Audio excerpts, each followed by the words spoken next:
Judul, Detektif Arka dan Kasus Bayangan di Jendela. Arka adalah detektif muda yang terkenal cerdas di kota Lumina.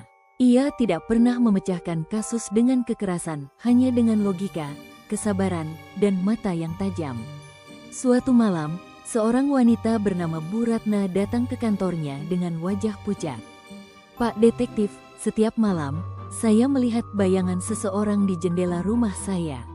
Tapi saat saya periksa, tidak ada siapa-siapa," katanya gemetar. Arka menerima kasus itu dan langsung menuju rumah Bu Ratna. Malamnya, ia mematikan semua lampu dan mengamati jendela dari ruang tamu. Jam menunjukkan pukul 11.45, dan benar saja, sebuah bayangan manusia tampak bergerak di kaca jendela. Namun, alih-alih panik, Arka tersenyum tipis. Ia keluar rumah, mengitari pekarangan, dan menemukan jawabannya.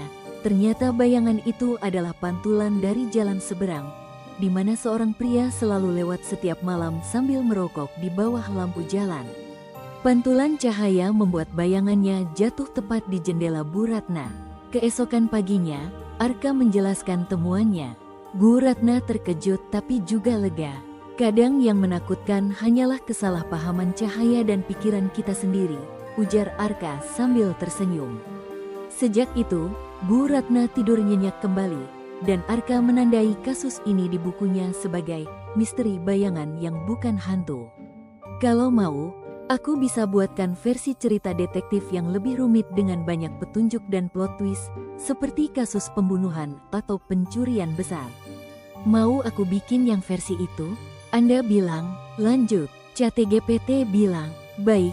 Kita lanjutkan cerita detektif Arka dengan kasus yang lebih rumit dan penuh teka-teki. Bab 2, Kasus Permata Hilang di Hotel Meridin. 3 hari setelah menyelesaikan kasus bayangan, Arka mendapat telepon dari Kapten Polisi Bram. "Arka, kami butuh otakmu. Ada pencurian permata di Hotel Meridin. Nilainya miliaran." Arka segera tiba di lokasi. Pemilik hotel, Tuan Surya, tampak gelisah. Permata itu disimpan di brankas kamar VIP. Hanya ada 3 orang yang tahu kodenya, saya, manajer hotel, dan kepala keamanan.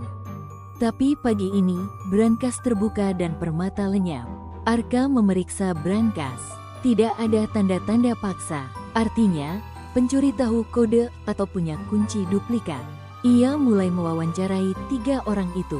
Tuan Surya mengaku semalam ada di rumah.